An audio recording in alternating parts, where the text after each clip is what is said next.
Bonsoir à tout le monde et puis une fois de plus, soyez les bienvenus ici. Je bénis le nom de l'Éternel pour la vie de chacun d'entre vous, chacune d'entre vous. Je vous souhaite la bienvenue dans le cadre des études bibliques du Kingdom of God Movement.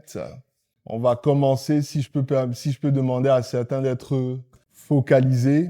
Gloire à Dieu. Donc avant d'aller dans le message, je voudrais quand même faire un petit topo sur qui nous sommes et comment est-ce que nous nous organisons. Des études bibliques comme celle-ci, on en a toutes les 2 semaines. Et nous venons dans le cadre de nos activités de conditionnement spirituel.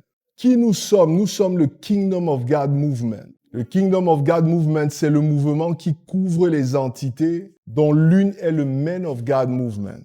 Le Men of God Movement a commencé il y a quelques mois de cela par des activités physiques que nous avions employées par la révélation du Saint-Esprit pour prêcher l'Évangile dans les gyms et dans la rue. Qui l'eût cru? Amen. Amen. Dis avec moi, Dieu est plein de ressources. L'Éternel peut se servir de n'importe quoi pour prêcher la bonne nouvelle. Et il se trouve qu'au travers du Men of God Movement, il s'est servi du sport, il s'est servi de l'activité physique. Donc, dans le cadre de nos activités physiques, on a commencé à prêcher l'Évangile à un certain nombre d'hommes qui se sont joints.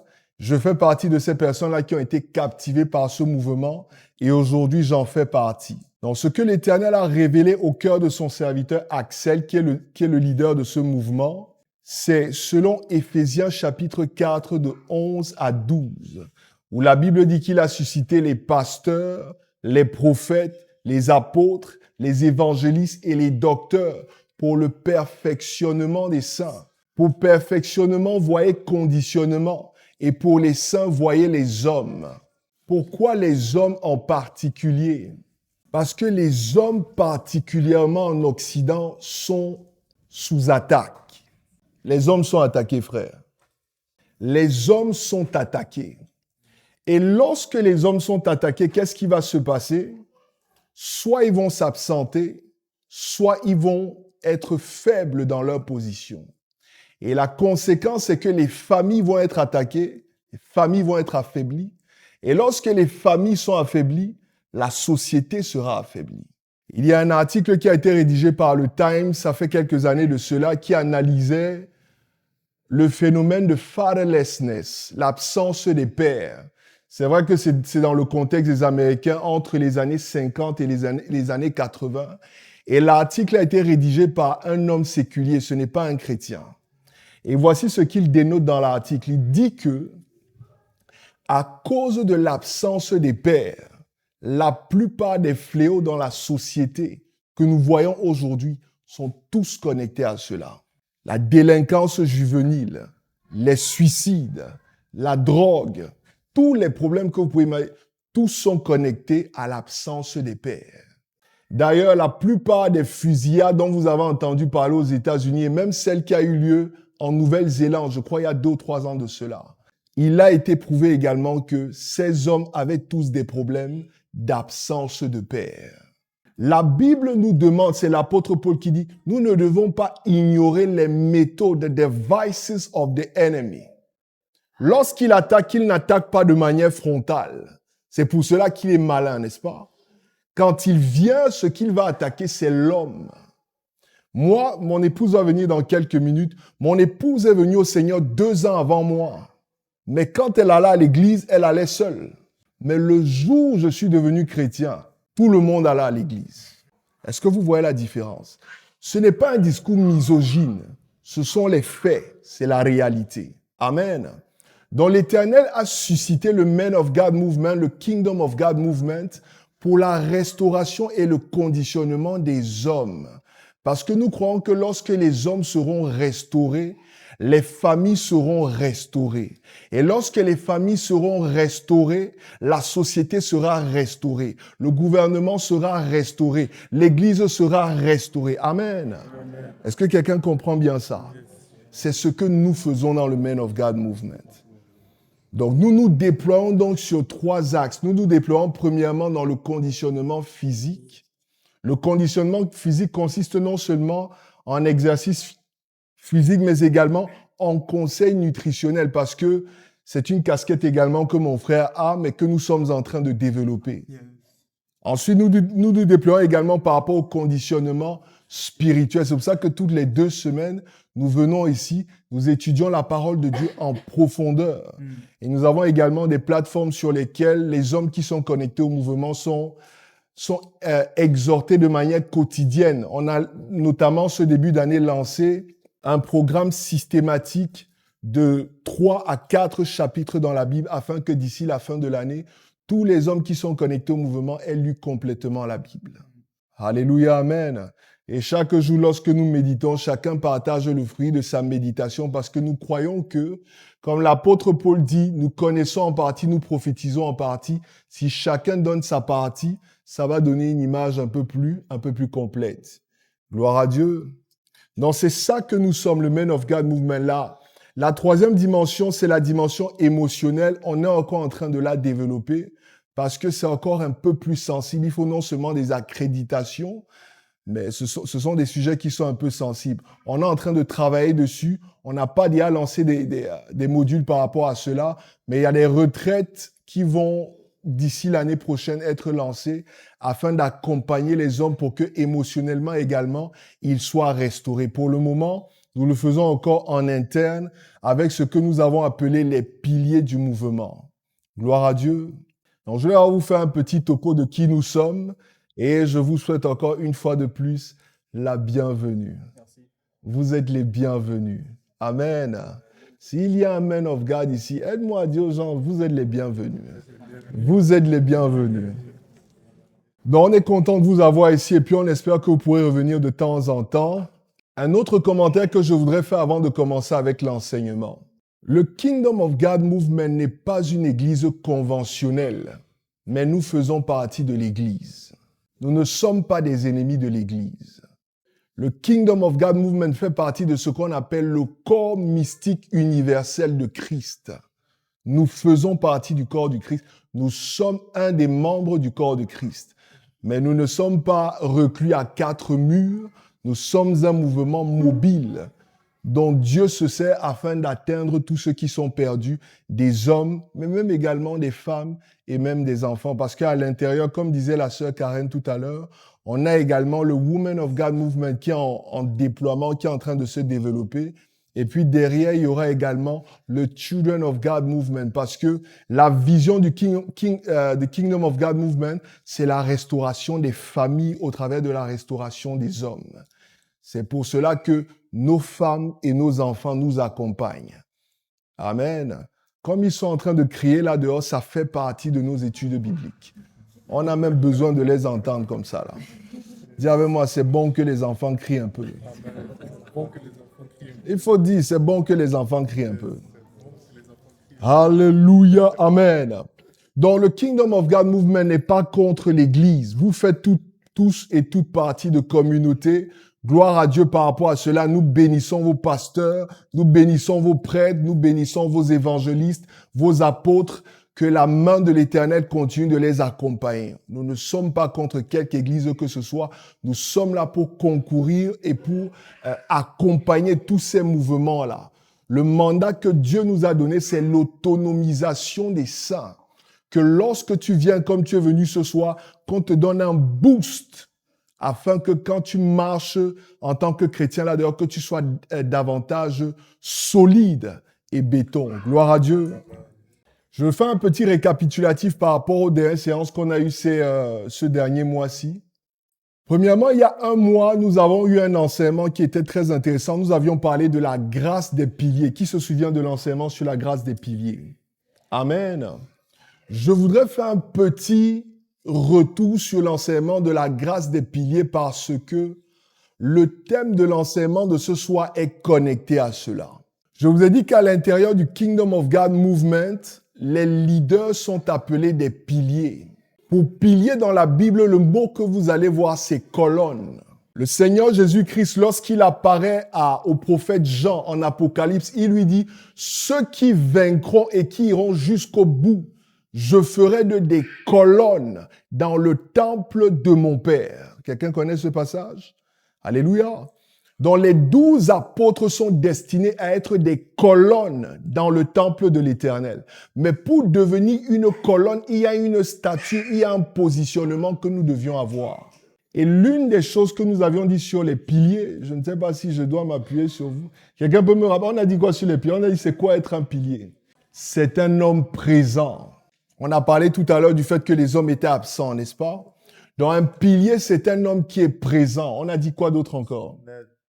C'est un soutien, c'est quelqu'un qui accompagne les autres parce qu'on peut s'appuyer sur lui. En ce moment, nous sommes assis sur des chaises et nous nous adossons de temps en temps sur une table, n'est-ce pas? En dessous, qu'est-ce qu'il y a? Il y a des piquets. C'est une image des piliers. C'est une image des colonnes, n'est-ce pas? Si tu enlèves les piquets qui sont sous ta chaise ou bien sous la table, qu'est-ce qui va se passer? Tu vas tomber. C'est ça un pilier. Un pilier, c'est quelqu'un qui aide les autres à apparaître bien, qui aide les autres à se tenir debout. Gloire à Dieu. Est-ce qu'il y a quelqu'un qui veut être un pilier ici? Lève ta main, lève ta main. Est-ce que tu veux être un pilier? Moi, je veux être un pilier. L'une des choses que nous avions convenu la dernière fois, c'est que nous sommes des piliers en devenir. Donc, lorsque nous nous appelons piliers, en réalité, ce que nous faisons, c'est que nous prophétisons dans la vie de l'un et de l'autre que tu es appelé à être un pilier. Amen. Amen. La Bible ne dit-elle pas que le faible dit « je suis fort », que le pauvre dit « je suis riche », n'est-ce pas? Gloire à Dieu. Donc, même que le piquet dit « je suis un pilier », dit « je suis un pilier ». Ah, tu n'es pas très convaincant ni très convaincu. Dis « je suis un pilier ». Moi, je suis un pilier. Alléluia. Tu dois être un pilier dans ta famille. Tu dois être un pilier à ton lieu de service. Tu dois être un pilier pour tes camarades, tes amis. Tu dois être quelqu'un sur qui les autres peuvent compter. Est-ce qu'on peut compter sur toi, frère? Est-ce qu'on peut compter sur toi, sœur? Nous avions dit également que les piliers étaient des hommes et des femmes de parole. Lorsqu'ils disent une chose, il ne faut pas qu'on revienne dessus. Quand tu parles, il faut qu'on puisse s'appuyer sur ce que tu as dit. Il y a des hommes et des femmes, quand ils prennent un engagement, tout le monde fait comme on dit chez nous, on suce les cannes. Ah, ce qu'il a dit là, c'est ça. Est-ce qu'on dit ça de toi ou bien est-ce qu'on te prend au sérieux? Il est de ces hommes, lorsqu'ils disent une chose, tout le monde prête attention parce que quand ils disent, ils le font. Et quand ils font, ils le disent. Est-ce que c'est ton cas? Dis encore, je suis un pilier. Faut pas avoir peur. Faut dire, je suis un pilier. La Bible dit, la vie et la mort sont au pouvoir de la langue. Ce que tu dis, c'est ce que tu seras. Si tu ne le dis pas, tu ne le seras pas. Amen. Le Seigneur Jésus-Christ dit, le Père m'a donné le pouvoir de déposer ma vie et de la reprendre. Personne n'est venu accompagner, n'est venu appeler le Seigneur Jésus pour lui dire, sors de la tombe. Toutes les résurrections dans la Bible, il fallait que quelqu'un vienne parler. Mais quand Christ est ressuscité, personne n'a parlé. Pourquoi? Parce qu'il a appelé sa résurrection avant d'aller à la tombe. Il leur disait à chaque fois, je vais mourir, mais 3 jours après, je vais ressusciter. La vie et la mort sont au pouvoir de ta langue. Amen.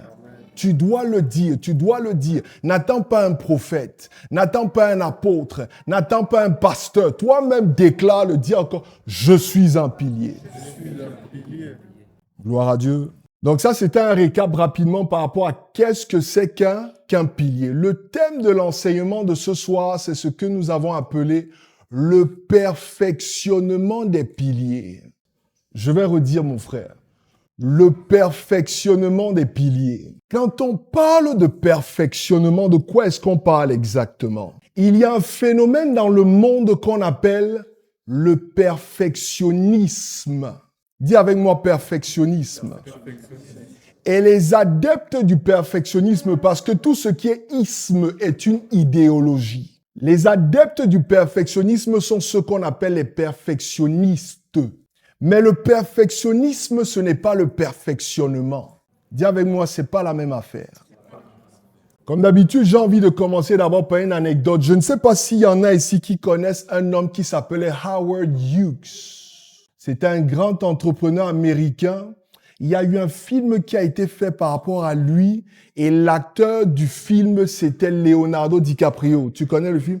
Il était l'un des l'un des compétiteurs et l'un des concurrents de la Pan American.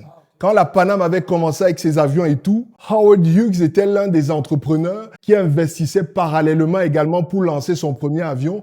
Et puis, dans le film, on voit comment est-ce qu'il réussit à lancer effectivement un gros avion, n'est-ce pas? Quelqu'un a vu le film, n'est-ce pas? Cet homme était un perfectionniste. Et si vous vous souvenez dans le film, à un moment donné, on se rend compte qu'il a des problèmes mentaux. Il avait ce qu'on appelle la germophobie. C'est-à-dire que quand il touche quelque chose, si c'est sale, il va se laver les mains même 100 fois. Vous avez vu le film quand même? S'il vient et puis il doit toucher, par exemple, la manche de la porte. Si toi tu as touché, s'il vient, il va nettoyer ça au moins 100 fois. Dis avec moi le perfectionnisme. Pourquoi est-ce que je vous parle de cette anecdote-là? Parce que vous devez savoir qu'il est de ces hommes qui disent qu'ils sont perfectionnistes par orgueil. Et à cause du perfectionnisme, ils perdent la paix. Ils perdent la sérénité. Il y en a quand ils vont dormir. Est-ce que j'ai bien placé le plat dans la cuisine? Ils perdent le sommeil. Ils se lèvent. Il faut que j'ai arrangé le plat. À chaque fois où il faut qu'il s'asseye, il faut que le stylo soit ici. Je n'ai pas dit que l'ordre n'est pas bon. Mais je dis, quand tu tombes dans le perfectionnisme, tu vas perdre la paix. Tu vas perdre la quiétude, tu vas perdre la sérénité. Et je viens pour vous l'annoncer, le perfectionnisme n'est pas de Dieu. Qu'est-ce que le perfectionnisme? C'est la tentative des hommes de faire les choses comme Dieu. Mais le perfectionnement, c'est la capacité que Dieu donne aux hommes de faire les choses comme lui. Est-ce que vous comprenez la différence maintenant? Le perfectionnisme, c'est lorsque les hommes ont envie de faire les choses à l'image de Dieu. Ils essayent par eux-mêmes. Mais la Bible dit en Ésaïe chapitre 64 que notre justice est un torchon sale. Tout ce que nous pouvons essayer de faire pour nous rapprocher de Dieu est vaine quête. On n'y arrivera pas. Donc, je veux vous enseigner ce soir sur le perfectionnement parce que quand on parle de perfectionnement, on parle de l'investissement divin, du capital divin que Dieu dépose en chacun d'entre nous afin que nous soyons en mesure de faire les choses comme lui. Tu ne peux pas faire les choses comme Dieu par tes propres moyens. Il faut que Dieu t'aide. Et il doit t'accorder une grâce qu'on appelle le perfectionnement des piliers. Dis avec moi encore, je suis un pilier. Je suis un pilier. Gloire à Dieu. Est-ce que quelqu'un me suit bien jusque-là? Autre chose que vous devez savoir par rapport au perfectionnement. Le perfectionnement est un processus. C'est ce qu'on appelle le processus de croissance et de maturation dans le royaume des cieux. Le seul qui a reçu la grâce de Dieu sans mesure, c'est Jésus-Christ. Jean dit de lui qu'il a reçu la grâce sans mesure. Mais chacun d'entre nous, lorsque nous venons à Christ, Dieu nous donne sa grâce par mesure et par portion.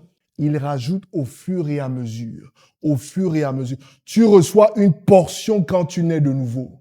Au fur et à mesure où tu te rapproches de lui, il rajoute au fur et à mesure. On appelle ça le perfectionnement. Amen. Donc le perfectionnement est un processus par lequel Dieu nous emmène au fur et à mesure de la stature que nous avions quand nous sommes nés de nouveau. C'est quoi l'objectif du perfectionnement? C'est afin que nous atteignions la stature parfaite de Christ. L'objectif, le end goal du perfectionnement, c'est que vous et moi, nous devenions conformes à Christ. Quelqu'un me suit bien jusque-là? Alléluia, amen. Lorsque Dieu crée l'homme, Genèse chapitre 1, verset 26, la Bible déclare, il dit, créons l'homme à notre image et à notre ressemblance. C'est l'image de qui dont il parle? Il parle de l'image du Fils. Romains chapitre 8, verset 29 dit que ceux qu'il a connus d'avance, il les a prédestinés à être conformes à l'image du Fils. Dis à ton voisin, l'objectif c'est Christ. L'objectif, c'est Christ. Donc l'objectif, ce n'est pas ton mariage. L'objectif, ce n'est pas ta carrière. L'objectif, ce n'est pas ton compte en banque. L'objectif, ce n'est pas une grosse église. L'objectif, ce n'est pas des millions de followers sur Internet. L'objectif, ce n'est pas des milliers de likes. L'objectif, c'est Christ. Donc, lorsque vous voulez être trop parfait, oh non, moi, je fais les choses de manière excellente. Oh non, moi, j'ai les diplômes. L'objectif, ce n'est pas toi. L'objectif, c'est Christ. Le processus de perfectionnement, c'est que tu partes de l'homme qui avait une nature animale pour revêtir la nature de Christ. C'est ça l'objectif du Père.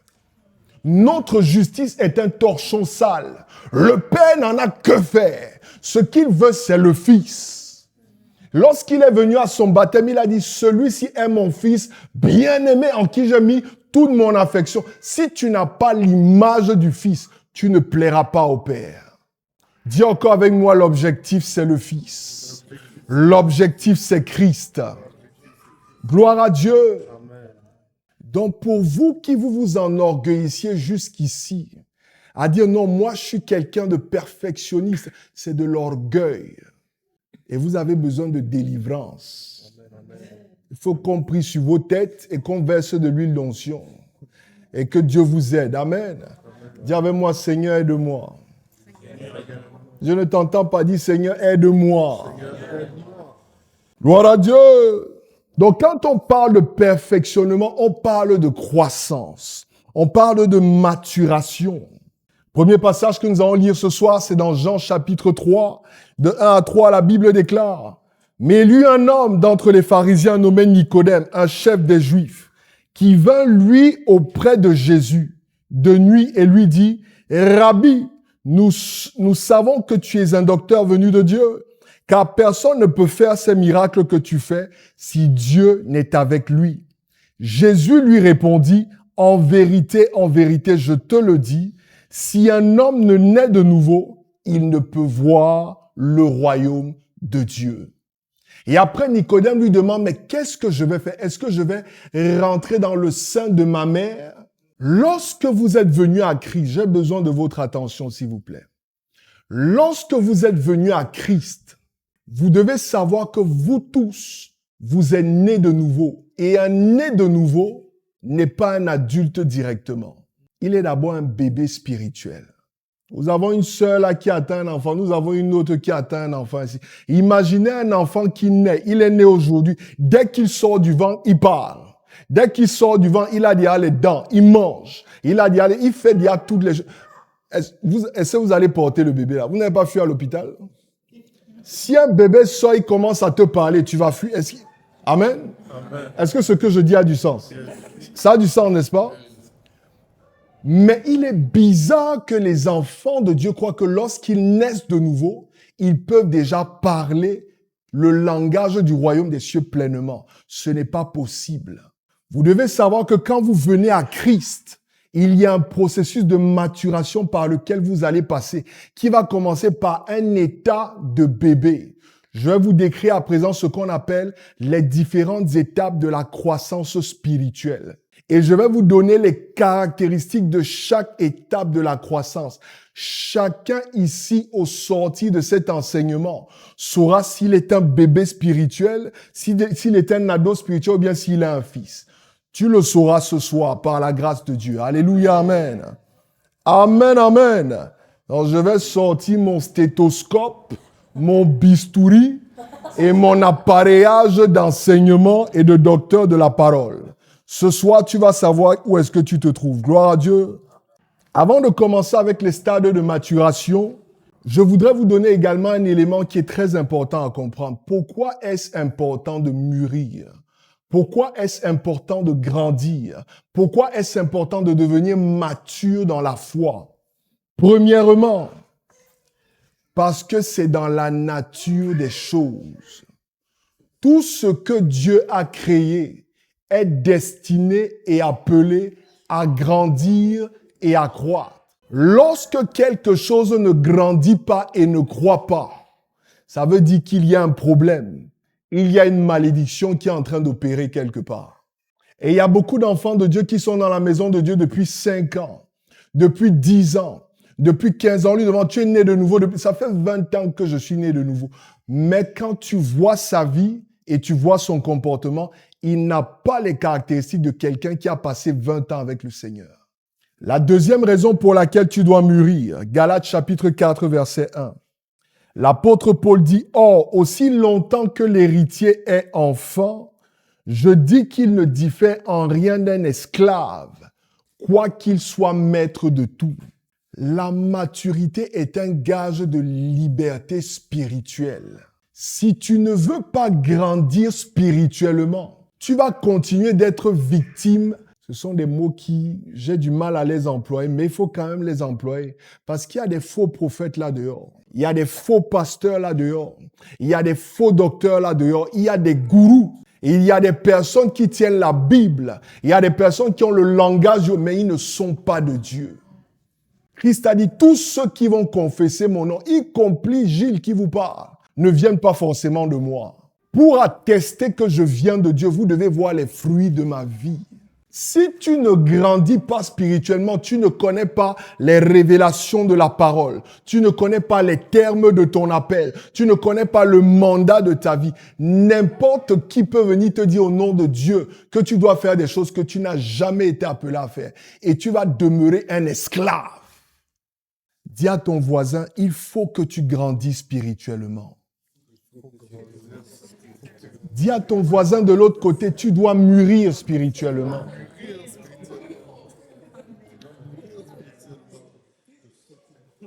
Est-ce que vous comprenez ce que je dis? Donc parfois, quand vous allez voir certains faire des documentaires et puis on commence à dévoiler que tel homme de Dieu est un faux homme de Dieu, tel homme de Dieu a fait ceci, il a fait cela. La faute, c'est pas toujours les hommes de Dieu. Parfois, la faute, c'est nous-mêmes. Parce que nous refusons de grandir. Et la nature humaine est telle que quand la personne qui est en face est trop naïve, la nature humaine veut parfois spontanément en abuser. Vous devez grandir spirituellement. Alléluia. Gloire à Dieu. Donc, premièrement, parce que c'est dans la nature des choses. Deuxièmement, parce que c'est un gage de liberté. À présent, je vais vous parler donc de ce qu'on appelle les étapes de la croissance spirituelle. Quels sont les stades par lesquels vous devez passer? Certains de ces stades, vous les avez déjà traversés. Certains de ces stades-là, vous devez encore les atteindre. Mais je peux vous garantir que tout le monde ici-là n'a pas forcément atteint le plus haut niveau. Que le Seigneur nous fasse grâce et que le Seigneur nous accompagne. 1 Corinthiens chapitre 3 verset 1. L'apôtre Paul dit, pour moi, frères, ce n'est pas comme à des hommes spirituels que j'ai pu vous parler, mais comme à des hommes charnels, comme à des enfants en Christ. Le premier stade de croissance spirituelle, le plus petit niveau, quand vous venez à Christ, vous êtes d'abord ce qu'on appelle des bébés spirituels. Vous êtes des bréphos. Bréphos, B-R-E-F-O-S, bréphos. Les bébés spirituels. Lorsque je dis que quand vous venez à Christ, vous êtes des bréphos, ce n'est pas un défaut. Ce n'est pas une maladie. C'est quelque chose de normal. Si tu es venu à Christ à 40 ans, spirituellement, tu es un bréphos. Spirituellement, tu es un bébé. Gloire à Dieu. Il est important de comprendre que chaque enfant de Dieu doit passer par la période de bébé parce que c'est le gage et c'est ce qui assure que tu es réellement converti. Quelles sont les caractéristiques des bébés lorsqu'ils naissent? Leur langage ne consiste qu'en des pleurs. Quand ils ont faim, ils pleurent. Quand ils ont fait dans leur couche, ils pleurent. Quand ils veulent dormir, ils pleurent. Tout ce qu'ils font, c'est pleurer. Donc, qu'est-ce qu'un bébé spirituel fait? Tout ce qu'il fait, c'est se plaindre. Tout ce qu'il fait, c'est chialer. Tout ce qu'il fait, c'est pleurnicher. On ne m'a pas salué à l'église aujourd'hui. Le pasteur ne m'appelle jamais. Oh, ici, les gens ne sont pas gentils. Oh, ici, les gens sont méchants. Ça, c'est les bébés spirituels. Dis avec moi, c'est normal. C'est normal. C'est normal pendant une période. Mais si après 10 ans, tu es toujours en train de te plaindre, là, ce n'est plus normal. Est-ce que vous commencez à comprendre? Si quelqu'un a donné sa vie au Seigneur aujourd'hui, et que dans les 12 mois qui viennent, vous voyez dans sa vie qu'il se plaint tout le temps, vous ne devez pas le blâmer. Vous ne devez pas le critiquer. Parce qu'un bébé, on l'émaillote. Un bébé, on l'encadre. Un bébé, on lui donne du lait. Un bébé, on l'accompagne. Alléluia. Amen. Est-ce que vous me comprenez bien? Dis avec moi encore, c'est normal. Ce n'est pas parce qu'il a 40 ans qu'il va directement se comporter comme un... Non, il est encore bébé. Donc, il faut être équilibré par rapport à cela. Mais le côté qui blesse ou bien le bas qui blesse, c'est celui-ci. C'est que certaines personnes, quand elles ont peut-être 40 ans, 50 ans, elles viennent nouvellement au Seigneur, elles veulent directement se comporter comme des adultes spirituels. Il y a un questionnement et des doutes qu'il faut avoir sur l'authenticité de leur conversion. Quand vous servez un bébé, vous lui donnez la nourriture à table, qu'est-ce qu'il va faire? Il va en mettre partout. Si tu n'es pas là, tu fais un tour. Vous avez vu les vidéos sur Internet où on laisse ce bébé, n'est-ce pas? Tu viens, tu le trouves, il a jeté le lait là-bas. Il a jeté la poule là, n'est-ce pas? Dis avec moi, c'est normal. C'est normal. Donc, quand quelqu'un vient nouvellement au Seigneur et il fait un peu de dégâts, c'est normal. Ça a commencé à parler à mon frère là-bas. C'est normal, mon frère. C'est en train de venir? So you have to show some grace. Vous devez avoir de la grâce, de la miséricorde, particulièrement envers ceux qui viennent de venir nouvellement au Seigneur. Ils viennent à peine de naître. Donc, au lieu de les fustiger, de les pointer du doigt, au lieu de les accuser, au lieu de les condamner, vous devez comprendre qu'ils viennent à peine de naître spirituellement. C'est pour cela que nous naissons de nouveau dans la famille spirituelle. Parce que dans une famille, plus que hors de la famille, on sait que celui-ci vient de naître. Si un bébé naît dans une famille, les membres de la famille ne peuvent pas commencer à s'attendre à ce que le bébé fasse ces choses comme un enfant qui a 15 ans. Mais en même temps également, si tu viens de naître de nouveau et on ne voit pas des signes d'immaturité, excusez-moi l'expression, des signes de bébéisme, ta conversion est douteuse. Parce qu'il y en a qui viennent au Seigneur, they are well behaved. Ils veulent avoir le bon langage. Ils sont faux. Il y a de la duplicité. Et le danger avec ça, c'est que les années vont passer, mais ils ne sont jamais vraiment convertis dans le Seigneur. Dis avec moi équilibre. Comprenez maintenant? Donc d'un bord, c'est normal, et de l'autre bord, il ne faut pas les fustiger. Ça, c'est le premier stade de la croissance spirituelle. On a parlé de leur langage, on a parlé également de leur bébéisme. Le deuxième stade de croissance spirituelle, c'est ce qu'on appelle les technon... Non, autant pour moi, excusez-moi, les népios. Les népios. Ce qu'on appelle en anglais les toddlers, n'est-ce pas? Les enfants. Les enfants, c'est à partir de, je crois, 2-3 ans, c'est ça? À partir de 2-3 ans, voilà, ils marchent déjà, voilà, ils portent des couches. Ils ont un certain niveau d'autonomie, mais ils dépendent toujours quand même des parents, n'est-ce pas? Ils pleurent moins, ils se plaignent moins, mais ils sont toujours quand même des bébés. On les appelle des népios. Les népios. Népios, ça s'écrit N-E-P-I-O-S. Quelles sont les caractéristiques des népios? Les népios ont un langage qui est parfois incompréhensible. Ouais, les enfants de 2 ans, ils commencent déjà à manipuler quelques mots là et tout, mais parfois ils disent des choses que tu ne comprends pas très bien. Parfois, vous allez les voir, il va essayer de prendre la Bible et de vouloir t'expliquer certaines révélations. Tu comprends que, bon, il essaye, mais tu l'écoutes quand même, puis tu dis Amen. Mais tu sais qu'il... Alléluia. Mais tu sais qu'il n'y est pas vraiment, n'est-ce pas? Et quand il apprend les premiers mots, il est sûr que toi, tu ne sais pas de quoi est-ce qu'il parle. Pourtant, ce qu'il dit n'a pas de sens. Amen. Amen. Mais par amour, par grâce, n'est-ce pas? Tu vas comprendre qu'il est en train de se céder. Dis avec moi encore, c'est normal. Mais nous, qu'est-ce que nous allons faire? Regarde-moi celui-là, il ne connaît même pas la parole. Depuis un an que tu es dans le Seigneur, tu ne peux pas citer les passages bibliques.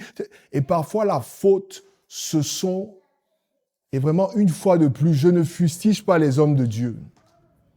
Mais parfois, l'erreur vient du pupitre. Parce que parfois, les hommes de Dieu, eux-mêmes n'ayant pas intégré le fait que tout le monde est dans un processus de perfectionnement, ils s'attendent à ce que celui qui est venu au Seigneur il y a 1 an soit déjà pleinement formé. Ce n'est pas normal. Il faut donner du temps aux gens. Le Seigneur Jésus-Christ que nous adorons et que nous servons, ça lui a pris 30 années avant que le jour de son baptême, le Père vienne dire qu'il est le Fils. Je vais vous enseigner tout de suite, vous allez voir que le Fils, c'est un autre nid. Fils, ça ne veut pas seulement dire qu'on l'a engendré. Fils, c'est un statut de maturité spirituelle. Est-ce que quelqu'un me suit bien jusque-là? Gloire à Dieu. Dans leur langage, parfois, on ne comprend pas vraiment ce qu'ils veulent dire. 1 Corinthiens 13, 11 dit, c'est l'apôtre Paul dit, lorsque j'étais enfant, je parlais comme un enfant. Les caractéristiques des enfants, c'est quoi? Leur langage, un langage un peu immature. N'est-ce pas? C'est eux qui, quand on les envoie en évangélisation, ils condamnent tout le monde à aller en enfer. Si tu ne donnes pas ta vie au Seigneur aujourd'hui, tu vas aller en enfer.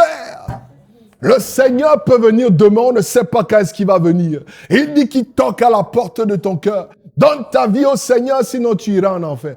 Non, voilà. Donc, on comprend qu'il est zélé, mais son zèle est un peu bizarre, n'est-ce pas? Mais dis avec moi, mais c'est normal. C'est normal. Nous-mêmes, on a condamné. Moi, j'ai condamné les catholiques. J'ai condamné tout le monde. Mais aujourd'hui, j'ai compris que nous tous, nous sommes membres du corps de Christ. Alléluia, amen. Donc, premièrement, leur langage. Ensuite, l'apôtre Paul dit, je pensais comme un enfant. La pensée est dictée par les choses qui sont dans ton cœur. Le Seigneur Jésus-Christ dit, il dit, quelles sont les pensées de ton cœur? Il dit, de l'abondance des pensées de ton cœur, ta bouche s'exprime, n'est-ce pas? Et ce qui est dans ton cœur est le résultat et la conséquence de tout ce que tu consommes. Donc, ils pensent comme des enfants. Ils raisonnent. Il dit, je raisonnais comme un enfant. Le raisonnement, c'est quoi? Le raisonnement, c'est l'interprétation des choses qui nous arrivent. Pour un enfant, quand on le corrige, il prend ça comme une attaque. Donc parfois, les enfants spirituels, les népios, quand on veut leur faire une remarque, ils vont dire que non, les gens ne m'aiment pas. C'est toujours à moi qu'on fait des remarques. C'est toujours moi qu'on est en train de critiquer. Est-ce qu'il y en a qui se reconnaissent là-dedans? Je dis, demande à ton voisin, est-ce que tu es un népios? Donc jusqu'ici, apparemment, tout le monde a passé le test. Il n'y a pas de népios, il n'y a pas de bréphos ici, n'est-ce pas?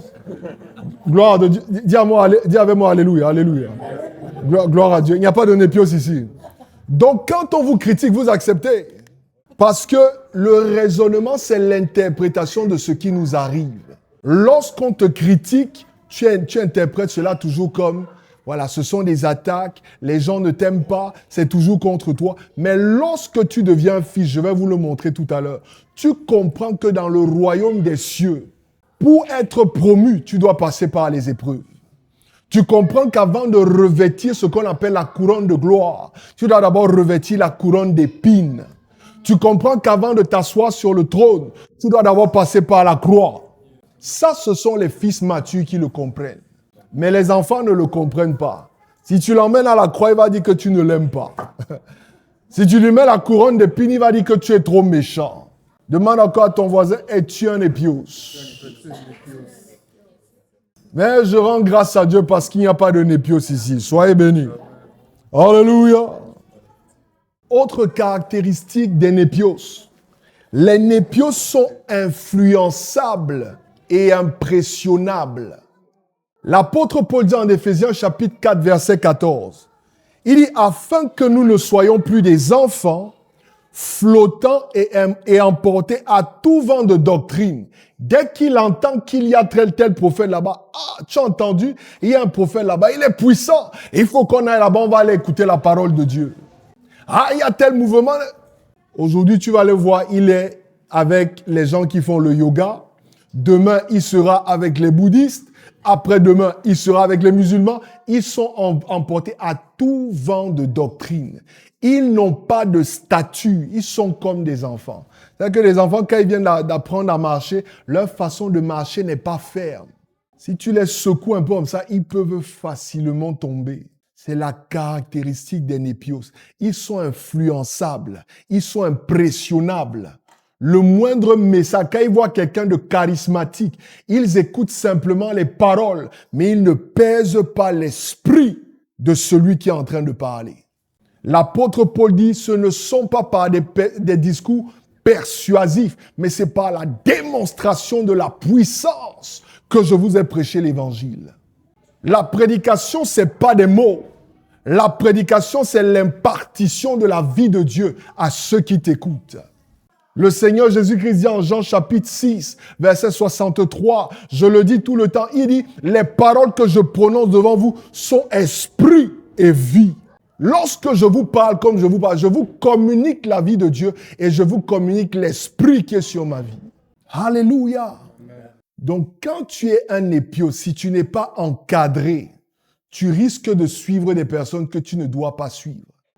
Quand un homme de Dieu vient et puis il dit que le Seigneur va te bénir, l'Éternel me révèle que tu as une grande destinée, tu commences à le suivre. Il ne t'a même pas enseigné. Tu ne connais pas de quel bois est-ce qu'il se chauffe. Tu ne connais pas son parcours spirituel. Tu ne connais pas quel est son arbre généalogique. Tu ne connais pas quel est l'héritage et le patrimoine spirituel qu'il porte. Tu le suis seulement. Parce que tu es attiré par les fruits. Tu es attiré par l'apparence. Tu es arrivé dans telle église parce qu'il y a les fumigènes, parce qu'il y a la lumière. Il faut que je me contienne. Parce que parfois, vous pouvez croire que j'attaque certaines communautés. Ce n'est pas la bâtisse qui fait l'œuvre. Écoutez-moi très bien. Si vous vous fiez à la bâtisse, aux 4 murs, si vous vous fiez à tout ce qu'on fait autour, les fumigènes, vous allez vous fourvoyer. Vous devez peser l'esprit de ceux qui vous enseignent. Vous devez connaître les fruits de leur vie. Je vous ai dit que je les connais depuis quelques mois. Quand je l'ai rencontré, si je lui passe sa parole, il va vous dire, je lui ai dit avant de me faire confiance, je veux d'abord que tu me pèses. Je veux d'abord que tu m'évalues. Je veux d'abord que tu m'observes suffisamment longtemps. Laisse-moi déconner devant toi. Après, tu me diras si tu peux me faire confiance. Amen. La marche chrétienne, ce n'est pas des blagues. Ici en Occident, malheureusement, bien je devrais dire heureusement, parfois on est trop concentré sur ce qui frappe les yeux. Voici ce que Dieu dit à Samuel lorsqu'il va chez Isaïe pour oindre le nouveau roi d'Israël, David. Il lui dit, l'homme regarde à ce qui frappe les yeux. Mais il dit, moi l'Éternel, je regarde au cœur. Le cœur, ce n'est pas simplement le cœur des hommes. Le cœur, c'est le cœur de chaque ministère. Le cœur de chaque affaire. Qu'est-ce qui se cache derrière ce qu'on voit? Le Seigneur Jésus-Christ dit que le royaume des cieux ne vient pas de manière à frapper les regards. On ne vous dira pas qu'il est ici, on ne vous dira pas qu'il est là-bas. Si vous suivez un ministère à cause de ce qui frappe vos yeux, vous risquez de vous retrouver dans des problèmes. Amen. Amen. Demande encore à ton voisin, es-tu un népios? Et rajoute maintenant cette fois-ci, si tu n'es pas un népios, sois béni. Mais les fidèles de ce soir, vous ne participez. Il faut participer, encouragez-moi, amen. Dis alléluia. Alléluia. Encouragez-moi, gloire à Dieu. Merci mon frère, sois béni. Le prochain stade de croissance spirituelle, c'est ce qu'on appelle les technones. Ça, ce sont les plus intéressants. Les technones sont ce qu'on appelle les adolescents spirituels. Technones. Technones, T-E-K-N-O-N. T-E-K-N-O-N. Les adolescents spirituels. Les adolescents spirituels sont caractérisés par le fait qu'ils savent prier. Ils savent lire la Bible. Ils peuvent recevoir des révélations de la parole de Dieu, n'est-ce pas? Ils peuvent adorer, ils peuvent faire un certain nombre de choses dans la maison de Dieu. De même qu'un adolescent dans notre maison peut faire un certain nombre de choses dans notre maison. Mais ils sont caractérisés par l'arrogance spirituelle et l'orgueil. Lorsqu'ils connaissent une chose, ils croient qu'il n'y a que qui connaissent cette chose-là. Quand ils découvrent une révélation, ils viennent te parler de la révélation. Oh, le Seigneur m'a parlé. Ah, le passage que je viens de lire ici, ça veut dire... Il est sûr que toi, tu n'as jamais entendu ça. Et quand il te dit ça avec autorité, alors qu'il est un enfant spirituel. Alléluia, amen. Il croit tout connaître. Et il croit que les anciens sont aveugles. Ils sont arrogants. Et en même temps, ils sont également nonchalants. L'une des caractéristiques qui va vous intéresser par rapport aux adolescents spirituels, c'est qu'ils négligent leur ennemi. C'est eux que vous allez parfois écouter dire « Le diable ne peut rien me faire, le Seigneur Jésus-Christ a fait tout à la croix ». Qui t'a dit ça? L'un des signes de maturité, et je vais vous l'enseigner tout de suite, c'est d'avoir un certain respect pour votre ennemi. Je ne vous demande pas de le craindre, mais je vous demande de ne pas le négliger. Ah non, le Seigneur Jésus-Christ est mort à la croix. Il a vaincu, moi également, j'ai la victoire. Tu montes, tu descends avec les filles. Toi-même, tu n'as pas encore terminé avec les problèmes de chair. Après, un jour, tu tombes. Et quand tu tombes, tu te caches. Alors qu'on te voyait zéler à l'église, on te voyait prier, on te voyait lire la parole, on voyait que tu as un grand avenir, mais tu es tombé dans l'impudicité ou bien dans l'immoralité. Parce que tu as négligé certaines choses. Notre ennemi rôde comme un lion rugissant, cherchant qui il va dévorer. Il peut te faire tomber par n'importe quoi. L'un des signes de la maturité, c'est lorsque tu es prudent. À tout moment, tu regardes à gauche et à droite et tu fais attention à ce qui se passe à côté de toi. Ne croyez jamais que vous êtes sorti de l'auberge. Ce n'est pas parce que tu as déjà 10 ans dans le Seigneur, 20 ans dans le Seigneur, que tu ne peux plus tomber dans l'immoralité. Ce n'est pas parce que tu as 10 ans, tu as 20 ans dans le Seigneur, que tu peux te balader n'importe comment et que tu crois que tes yeux ne peuvent pas faire n'importe quoi. David ne savait pas que lorsqu'il devait devenir roi, qu'il devait prendre la femme d'autrui et tuer cet homme afin de lui arracher sa femme. Alors que ça faisait il y a des années qu'il était avec le Seigneur. Mais il a vu la femme un jour au balcon, il a dit emmenez-la moi. Il a engrossé la femme et il a fait tuer le mari. Vous n'êtes jamais sorti de l'auberge. Quel est le péché qui te dérangeait avant que tu ne viennes au Seigneur? Tu dois rester prudent par rapport à cela, même si tu es conscient que tu as été délivré. L'adolescence spirituelle consiste à croire que le monde ne peut plus jamais avoir un impact sur nous. C'est un mensonge. Même après 30 ans, 40 ans dans le Seigneur, tu peux encore tomber.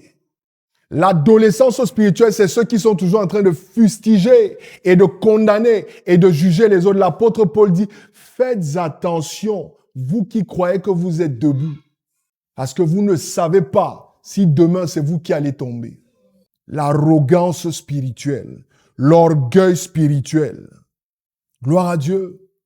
Donc de même que les adolescents dans notre maison, ils peuvent faire un certain nombre de choses, mais ils ne prennent pas toujours les initiatives. Il faut qu'on les accompagne. Il faut même un peu qu'on leur force la main par moment. Ils savent faire, mais ils ne veulent pas toujours faire. Ils savent adorer, mais ils ne veulent pas adorer. Ils savent prier, mais ils ne veulent pas prier. À chaque fois, il faut que ce soit la même personne qui fasse adoration, la même personne qui enseigne. Dis avec moi, ce n'est pas normal. Le quatrième niveau de croissance spirituelle, c'est ce qu'on appelle les fils. Les fils en grec, c'est huios. H-U-I-O-S. Les huios. Les fils spirituels. Matthieu chapitre 3 de 15 à 17, la Bible dit, Jésus lui répondit, laisse faire maintenant, il répondit à Jean, n'est-ce pas? Il dit, car il est convenable que nous accomplissions ainsi tout ce qui est juste. Et Jean ne lui résista plus. Dès que Jésus eut été baptisé, il sortit de l'eau, et voici, les cieux s'ouvrirent, et il vit l'Esprit de Dieu descendre comme une colombe et venir sur lui. Et voici, une voix fit entendre des cieux ces paroles. Celui-ci est mon fils. Celui-ci est mon huios. C'est le Père qui est venu adouber le Fils. Quand il a dit celui-ci est mon fils, ça ne veut pas simplement dire que c'est moi qui l'ai engendré. Ça veut dire qu'il a atteint le statut de maturité des fils.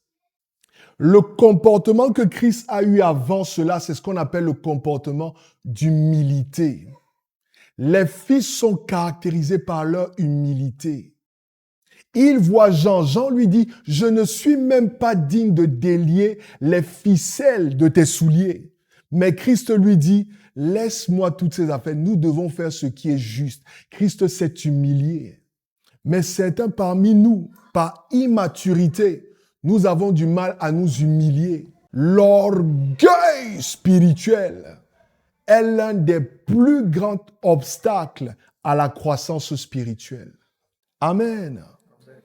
Dieu a une tendance, je vais vous le dire, à cacher parfois les choses dont nous avons besoin dans les endroits où nous le soupçonnons le moins. Il a caché le salut de l'humanité dans un charpentier. Et c'est comme cela que Israël a manqué sa visitation. Le prophète Ésaïe a prophétisé en Ésaïe chapitre 53, il dit « Il n'avait rien pour attirer nos regards ». La Bible dit « Qui a su reconnaître le bras de l'Éternel ?» Parce qu'il avait de la sciure probablement et de la poussière sur les mains, parce qu'on le voyait travailler sur les charpentes. Ils ont dit non, celui-ci ne peut pas être le sauveur. Non, celui-ci ne peut pas être le Messie. Ce n'est qu'un charpentier. La Bible dit en Marc chapitre 6 qu'ils ont commencé à dire d'où lui vient cette autorité avec laquelle il enseigne. N'est-ce pas le frère de Jude? N'est-ce pas le fils de Joseph? N'est-ce pas le fils de Marie? Ils ont refusé de voir en lui le Fils de Dieu. Ce que nous voulons voir un homme avec un col blanc, avec une grosse croix qui est placée ici, là-dedans. Mais quand il vient avec un simple t-shirt, une tuque comme ça à la tête, non, tu ne prends pas au sérieux ce qu'il enseigne. Dis à ton voisin, il faut être humble. L'humilité, c'est comme le verre qui se positionne en dessous du verre. Tu ne peux pas recevoir si tu ne te mets... On ne verse pas à l'intérieur d'un verre qui est au-dessus de la bouteille. Tu dois descendre. La Bible dit, sans l'ombre d'un doute, c'est le supérieur qui bénit l'inférieur. Si tu ne descends pas, tu ne peux pas recevoir. Et si tu ne reçois pas, tu ne peux pas mûrir. Amen. Pendant qu'on est en train d'enseigner, je donne un passage que tu connais. Ah non, je connais déjà le passage là. Ah oui, bon, je comprends où est-ce qu'il est en train de... Mais la façon dont... Est-ce que tu as entendu l'enseignement ici quelque part? Dis à ton voisin, il faut être humble. Il faut être humble. Il faut descendre. Si tu n'es pas humble, tu n'as pas la caractéristique des fils. Une autre caractéristique des fils, ils parlent et ils agissent comme leur Père. Jean 8, verset 38, le Seigneur Jésus-Christ dit, « Je dis ce que j'ai vu chez mon Père. » C'est le Fils qui parle ainsi. Donc, il parle en fonction de ce que son Père fait. Il ne fait pas les choses parce qu'il veut seulement les faire. Il ne fait pas les choses pour impressionner les gens. Il fait les choses que son Père lui a mis à cœur. Ce que tu es en train de vouloir faire, qui t'a demandé de le faire? L'une des choses que je dis continuellement, encore et encore à mes frères dans le Kingdom of God Movement, c'est que ce que vous faites, assurez-vous d'avoir la révélation de Dieu par rapport à cela. Parce que la révélation, c'est la volonté parfaite de Dieu en temps et en heure. Je leur dis toujours, et je vais vous le dire à vous également, ce qui est bon n'est pas forcément de Dieu. Parce que ce qui est bon vient de l'arbre de la connaissance du bien et du mal. C'est cet arbre qui est derrière la chute de l'humanité. Nous devons rechercher ce qui est juste. Parce que ça vient de l'arbre de vie. Jésus-Christ a dit quoi à Jean? Il a dit, faisons ce qui est juste. Ce n'est pas parce que c'est une bonne idée que c'est forcément ce que Dieu veut. Ce n'est pas parce que ça se présente bien que c'est forcément de Dieu. Je n'ai rien contre les choses qui sont bien. Je n'ai rien contre les choses qui ont une belle apparence. Mais il faut vous assurer que ça vient de Dieu. La Bible dit que le diable peut parfois se déguiser en ange de lumière. Les fils, ils parlent et ils agissent comme leur père. Autre caractéristique des fils, ils se nourrissent de la volonté de leur père. Leur nourriture, c'est de faire ce qui est agréable au cœur du Père. Jean chapitre 4, verset 34, le Seigneur Jésus-Christ leur dit, « Ma nourriture est de faire la volonté de celui qui m'a envoyé et d'accomplir son œuvre. » Quelle est ta volonté?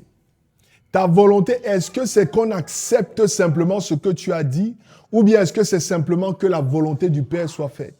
Jusqu'au jardin de Gethsémani, nous l'entendons dire, Père, pas ma volonté, mais ta volonté. Est-ce qu'il y en a ici qui disent cela au Père? Père, pas ma volonté, mais ta volonté. Ta volonté par rapport à mes études, ta volonté par rapport à mon mariage, ta volonté par rapport à mon ministère, ta volonté par rapport à mes investissements. La Bible dit ne t'appuie pas sur ta propre sagesse. La Bible déclare maudit soit l'homme qui se confie en l'homme. Est-ce que tu te confies simplement dans les conseils, je ne sais pas, des conseils financiers ou bien est-ce que tu te confies en l'Éternel? Un vrai fils ne fait rien sans avoir consulté l'Éternel. Sa nourriture, c'est de faire la volonté de son Père. Une autre caractéristique intéressante des fils, qui va venir en contraste avec ce que je vous ai décrit sur les enfants et les bébés. Proverbe chapitre 3, verset 11, le sage Salomon nous dit, « Mon fils, ne méprise pas la correction de l'Éternel et ne t'effraie point de ses châtiments. » Un vrai fils de Dieu accepte la réprimande. Si la réprimande continue à te faire murmurer, si la réprimande continue d'être un prétexte pour que tu arrêtes d'aller à l'église, tu arrêtes d'appeler les gens parce que tu dis qu'on ne t'aime pas, tu n'es pas encore un fils. Tu as encore besoin de grandir. Amen. Gloire à Dieu. Dont les fils acceptent la réprimande. Ils allègent la tâche du Père. Ils observent ce qui tient au cœur du Père. Et ils lui arrachent même de ses mains le fardeau, les choses qui lui pèsent réellement. Depuis que vous venez et vous allez à l'église, est-ce que vous êtes le genre de chrétien qui, quand vous voyez que quelque chose n'est pas fait, vous commencez à critiquer et à fustiger? Ou bien est-ce que vous êtes le genre de chrétien qui commence à se dire, il faut que j'aide papa? Est-ce que vous savez que quand vous constatez que quelque chose ne marche pas, c'est un indice que vous devez vous pencher sur cette chose? Vous savez ça? Si tu constates que chaque dimanche, par exemple, il y a un mur qui est toujours sale, va acheter la peinture, viens peindre le mur. Au lieu de dire que les gens de l'église ils sont sales. Si tu es le genre qui va critiquer, tu n'es pas un fils. Tu constates que l'homme de Dieu, depuis un certain temps, il est un peu colérique, il devient un peu charnel. Depuis que tu vois que son comportement n'est plus bien, combien de fois tu as prié pour lui? L'apôtre Paul dit en Éphésiens chapitre 6, verset 18, il dit, priez pour moi. Si le grand apôtre Paul demande qu'on prie pour lui, qui sommes-nous pour qu'on ne prie pas pour nous? Quand nous allons dans les églises, nous ne nous voyons pas comme des solutions. Nous venons simplement comme si on entrait dans le McDo ou bien le Starbucks. On cherche comment se servir. On ne cherche pas comment servir. Un fils, son objectif, c'est de servir. C'est d'apporter des solutions. Et ce n'est pas d'être un problème. Un vrai fils. Es-tu un fils dans ta communauté? Es-tu un fils dans ta famille? Notez, les vrais fils ne murmurent pas. Qu'est-ce qui caractérisait les enfants de Dieu dans le désert? C'était les murmures. C'est pour cela que vous allez voir dans tout l'Ancien Testament, quand ils marchaient dans le désert, à aucun moment on ne les appelle fils. On les appelle toujours les enfants de Dieu. Le mot n'est pas utilisé par hasard. C'est parce qu'ils n'étaient pas matures. Ils étaient immatures, ils se plaignaient tout le temps. Les fils sont mûrs. Les fils sont habiles. Les fils sont aptes à gérer l'héritage du Père. Tout le monde connaît l'histoire du fils prodigue, n'est-ce pas? Lorsque le fils prodigue voulait avoir son émancipation, il a demandé qu'on lui donne l'héritage et il est parti. Il s'est rendu compte qu'il avait été fou et puis il revient. Mais c'est pas de lui dont je veux parler. Celui dont je veux parler, c'est de son frère, n'est-ce pas? Son frère aîné. Au début, si vous allez lire dans ce passage, c'est un devoir pour vous. Vous allez voir qu'on dit le grand frère du fils prodigue. Mais quand le père lui répond, le père lui dit, mais mon enfant, tout ce qui est dans cette maison t'appartient. Ça veut dire que ton comportement, ta réaction, alors que je suis en train d'honorer ton frère, démontre que tu n'es pas encore mûr, tu n'es pas mûr, tu es encore un enfant. Au lieu d'être content parce que ton frère est revenu, tu es jaloux parce que toi, tu dis qu'on ne t'a jamais fait de fête. Notez, un vrai fils se réjouit pour le bonheur des autres. Il ne nourrit pas de la jalousie. Il ne nourrit pas de la haine. Il ne nourrit pas du ressentiment. Il se réjouit avec les frères. Lorsque les autres pleurent, il pleure avec eux. Lorsqu'ils se réjouissent, il se réjouit avec eux. Alléluia, amen. Un vrai fils gère les choses de la maison de son père comme si c'était ses propres choses. Il fait ce qu'on appelle en anglais ownership. Il s'accapare les tâches. Il fait la fierté de son père. Voici mon fils. Voici mon... C'est comme ça que le Père a parlé. Est-ce que le Père peut dire de toi depuis son trône, comme il avait dit de Job, est-ce que tu as considéré mon serviteur Job? Alléluia, amen. Ça, ce sont des méditations que vous devez parfois avoir. Parfois, vous devez vous demander, qu'est-ce que le Père dit même de moi au ciel? Est-ce qu'il est même fier de moi? Est-ce que lorsqu'il me voit, il se positionne comme ça et dit, waouh, j'ai engendré un enfant, j'ai engendré une fille, j'ai engendré un fils. Ou bien quand il te voit à chaque fois, il se gratte la tête et puis il se demande, mais qu'est-ce que je vais faire de cet enfant? Il y a une fille qui fait des trucs comme ça sur Instagram, son nom ne me revient pas. Ou elle vient toujours devant Dieu. Après, elle dit, I'm a see for myself. Mais ça me revient. Vous la connaissez, n'est-ce pas? Voilà, ça c'est le comportement des enfants. C'est-à-dire que mal de tête constant pour le père. Un vrai fils fait la fierté de son père. Et le dernier niveau de maturité spirituelle, il y a un cinquième. Le cinquième niveau de maturité spirituelle, c'est ce qu'on appelle les patères, les pères, les pères, les patères, P-A-T-E-R. Les pères ont ceci de particulier. Ils ont une connaissance intime de Dieu. Ce sont des amis de Dieu. Ça vous rappelle qui? Abraham, n'est-ce pas? Le père de la foi. La Bible dit en 1 Jean chapitre 2 de 13 à 14, c'est l'apôtre Jean qui parle, il dit, « Je vous écris, Père, parce que vous avez connu celui qui, dès le commencement, qui est dès le commencement, autant pour moi. Je vous écris, jeunes gens, parce que vous avez vaincu le malin. Je vous ai écrit, petits enfants, parce que vous avez connu le Père. Je vous écris, Père, ça c'est le verset 14, parce que vous avez connu celui qui est dès le commencement. Je vous écris, jeunes gens, parce que vous êtes forts et que la parole de Dieu demeure en vous et que vous avez vaincu le malheur. » Les pères sont ceux qui ont une connaissance intime du Père. Ils connaissent les voies de Dieu. La Bible dit quelque part dans l'Ancien Testament que Dieu a révélé ses œuvres. Non. Dieu a révélé ses œuvres au peuple et il a révélé ses voies à Moïse. Les œuvres, c'est quoi? Ce sont les fruits. Vous savez que Dieu donne le mariage. Vous savez que Dieu donne la santé. Mais les voies, c'est de savoir pourquoi est-ce que Dieu donne ces choses-là. Les pères connaissent le pourquoi de chaque chose que le Père fait dans le royaume. L'objectif, je vous l'ai dit dès le commencement, c'est que nous soyons conformes à l'image du Fils. Donc lorsque Dieu nous bénit, ce n'est pas simplement pour que nous soyons bénis. Il a un objectif qu'il veut atteindre. La bénédiction a un objectif. Il dit ceci à Abraham en Genèse chapitre 12, verset 3. Il dit, je te bénirai et je ferai de toi une bénédiction pour toutes les familles de la terre. L'un des objectifs de la bénédiction, c'est que tu deviennes une plateforme de bénédiction, une source de bénédiction pour les autres. Mais vous, lorsque Dieu vous bénit, nous tous, nous sommes dedans. Alléluia, ce n'est pas seulement vous. Lorsque Dieu nous bénit parfois, qu'est-ce que nous faisons? Nous nous disons que c'est simplement pour nous. Non, ce n'est pas que pour toi, c'est également pour les autres. La Bible dit, c'est l'apôtre Paul qui parle à Timothée. Il lui dit, le cœur du Père, c'est que tous les hommes soient sauvés. Donc, lorsque Dieu te sauve, lorsque Dieu te bénit, c'est afin que même ton voisin qui t'énerve soit sauvé. C'est afin que même ta cousine qui te casse la tête soit sauvée. Tout le monde est compris à l'intérieur. Est-ce que quelqu'un me suit bien jusque-là? Ils ont une connaissance intime des voies de l'Éternel. Autre caractéristique des pères, les pères encouragent et exhortent les croyants. 1 Thessaloniciens chapitre 2, de 11 à 12, la Bible dit, vous savez aussi que nous avons été pour chacun de vous ce qu'un père est pour ses enfants, vous exhortant, vous consolant, vous conjurant de marcher d'une manière digne de Dieu, qui vous appelle à son royaume, à sa gloire.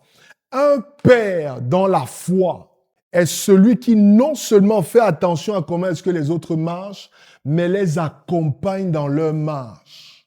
Lorsque tu vois que l'autre est en train de chanceler, lorsque tu vois que l'autre a des problèmes, tu ne tournes pas les regards, mais you pay attention.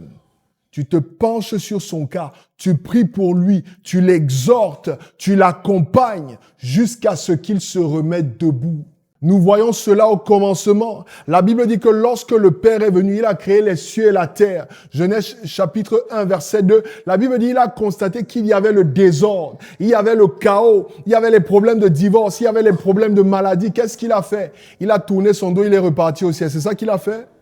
C'est ça qu'il a fait? Non. Ce n'est pas ça qu'il a fait. Qu'est-ce qu'il a fait? Il a dit que la lumière soit. Il a commencé à prophétiser sur la création afin que celle-ci soit restaurée. Lorsque tu vois que ton frère commence à être fébrile, tu lui dis, tu n'es pas un simple homme, tu vas t'en sortir. Alléluia. Amen. L'Éternel va te restaurer. Je sais qu'aujourd'hui, ça ne va pas, mais demain, ça va aller. Gloire à Dieu. L'Éternel déclare dans sa parole en Ésaïe, je crois, chapitre 43, il dit que même si les eaux t'environnent, elles ne te submergeront pas. Tu vas faire face, mon frère. Alléluia. Je sais qu'aujourd'hui, ça ne va pas, mais tu vas y arriver. Parfois, ça ne te prend même pas une grosse exhortation. Ça te prend un petit texto. Bonjour ma sœur, j'ai constaté que tu n'allais pas bien. Je voulais simplement t'encourager ce matin. You can lighten up the day of somebody just by a simple text message. Tu peux illuminer la journée de quelqu'un par un simple message, un simple appel. Alléluia, amen.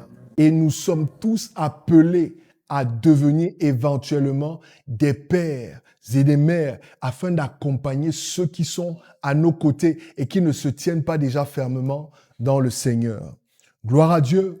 Donc ça, ce sont les 5 stades de croissance spirituelle que je voulais vous donner. À présent, on a terminé l'enseignement. Je vais vous donner quelques clés rapidement. Ce que j'ai appelé les clés de la croissance spirituelle. Qu'est-ce qu'il faut donc que tu fasses maintenant? Et je l'espère, et je prie, et je crois, et je souhaite que tu sais quel est ton statut spirituel. Je ne crois pas qu'il n'y ait que des pères ici. Je ne crois pas qu'il n'y ait que des fils ici. Je crois qu'il y a des bébés spirituels ici. Je crois qu'il y a des enfants spirituels ici. Je crois qu'il y a des ados. Je crois qu'il y a des fils. Et éventuellement, il peut peut-être avoir des pères. Mais par rapport à là où tu te trouves, qu'est-ce qu'il faut que tu fasses pour que tu passes au prochain stade? Qu'est-ce qu'il faut que tu fasses pour que tu mûrisses, pour que tu crois spirituellement? La première chose que tu dois faire, tu dois aimer la parole de Dieu. Je ne vous demande pas d'aimer spécialement un prédicateur, mais d'aimer la parole de Dieu. La parole n'est pas une information, la parole est une personne. La Bible dit en Apocalypse chapitre 19 verset 13 que sur sa cuisse était écrit la parole de Dieu. La parole est la personne de Christ. Et nous savons que la Bible que nous avons, c'est la parole écrite, n'est-ce pas? Mais en réalité, nous avons dit que la parole et la Bible, autant pour moi, est un livre au sujet de la parole de Dieu, qui est la personne de Christ. Gloire à Dieu. Donc, quand on parle d'aimer la parole de Dieu, nous parlons d'aimer le Seigneur Jésus-Christ, de s'attacher à lui. Il dit en Jean chapitre 14, verset 6, « Je suis le chemin, la vérité et la vie. Nul ne parvient au Père s'il ne passe par moi. » Ça veut dire que tu ne peux pas croître si tu ne passes pas par la parole, si tu ne consommes pas la parole. En Matthieu chapitre 4, verset 4, lorsque Satan vient pour le tenter, qu'est-ce qu'il dit? Jésus répondit, « Il est écrit, l'homme ne vivra pas de pain seulement, mais de toute parole qui sort de la bouche de Dieu. » La parole de Dieu est un nutriment essentiel pour la croissance spirituelle. Pour que les enfants grandissent, qu'est-ce qu'on fait? On les nourrit adéquatement, n'est-ce pas? Quand ils viennent de naître, on s'assure de leur donner le lait maternel, bien parfois dans certains cas, le lait de vache, n'est-ce pas? Après, on change leur alimentation au fur et à mesure afin qu'ils développent de la stature, afin qu'ils grandissent.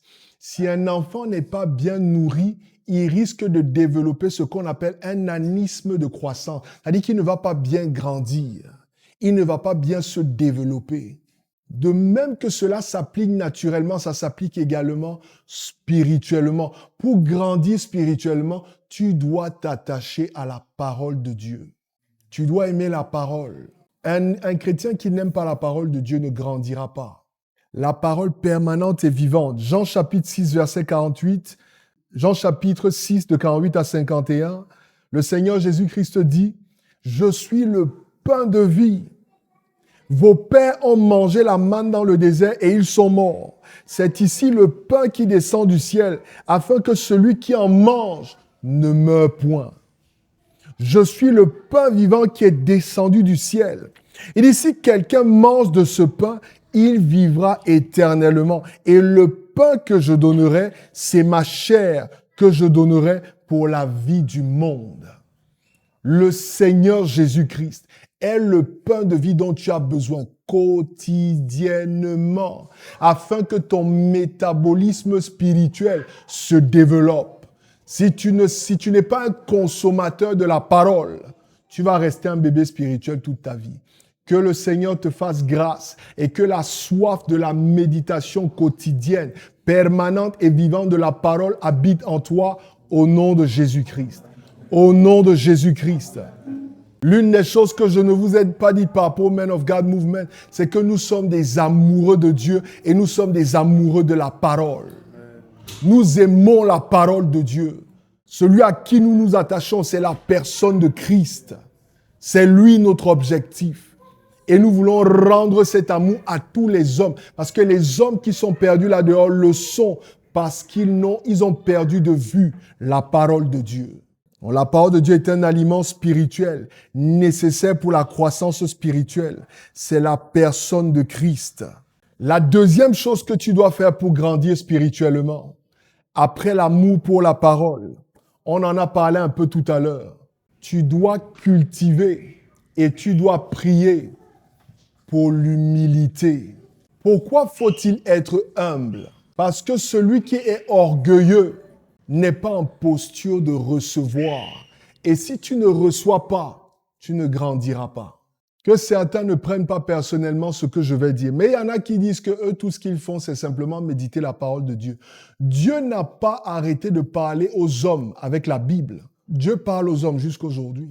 La Bible dit de nous, en 2 Corinthiens 3:3, que nous sommes des lettres vivantes. Dis avec moi, je suis une épître vivante. Il y a des gens qui n'ont jamais ouvert la Bible, mais lorsqu'ils voient ta vie, la Bible s'est ouverte devant eux. Est-ce que vous savez ça? Donc, si tu fermes ton cœur à ce que Dieu fait dans la vie de ton frère, tu es en train de bloquer ta croissance, tu es en train de bloquer ta maturation spirituelle. Dieu n'a pas arrêté de parler simplement dans l'église primitive. Dieu parle jusqu'aujourd'hui. Les actes des apôtres ne se sont pas arrêtés. Méditer la parole de Dieu, la Bible que nous avons, c'est la base, ce sont les fondements. Il faut le faire. Mais en plus de ça, il y a des ouvrages, il y a des livres, il y a des prédicateurs, il y a des hommes ouins que Dieu utilise jusqu'aujourd'hui. Ils ne sont pas parfaits, mais ils sont de Dieu. Je leur ai parlé un peu du fait que les pères ne sont pas appelés à être des hommes parfaits, mais ils sont appelés à être des pères. L'un des modèles dans la Bible de père que nous avons qui n'est pas parfait, c'est le prophète Élie, n'est-ce pas? La Bible dit, lorsqu'il s'est élevé, il y a un tourbillon qui a été provoqué. Le tourbillon est fait de deux choses, c'est un mystère.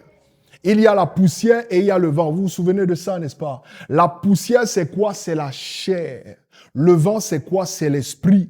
Et Élie dit quoi, Élisée? Il dit, si tu réussis à me voir quand je m'élève, tu recevras ce qui était sur moi, c'est-à-dire mon esprit. Tu recevras la double portion. Ça veut dire que si tu arrives à faire fi de ma chair, de mes imperfections et de mes manquements, la grâce qui était sur moi viendra sur toi. Les pères ne sont pas appelés à être parfaits, ils sont appelés à être des pères. Parce qu'eux-mêmes sont encore dans le processus de perfectionnement. Alléluia, amen. Donc vous devez être humble. Vous devez arrêter de croire que vous connaissez tout. Ce n'est pas parce que j'enseigne qu'on ne m'enseigne plus. Celui qui enseigne doit être enseignable. Celui qui veut être leader doit être suiveur d'abord avant. Parce que ton humilité est une semence qui va te permettre de moissonner éventuellement l'élévation. La Bible dit que l'humilité précède la gloire, mais l'orgueil précède la chute.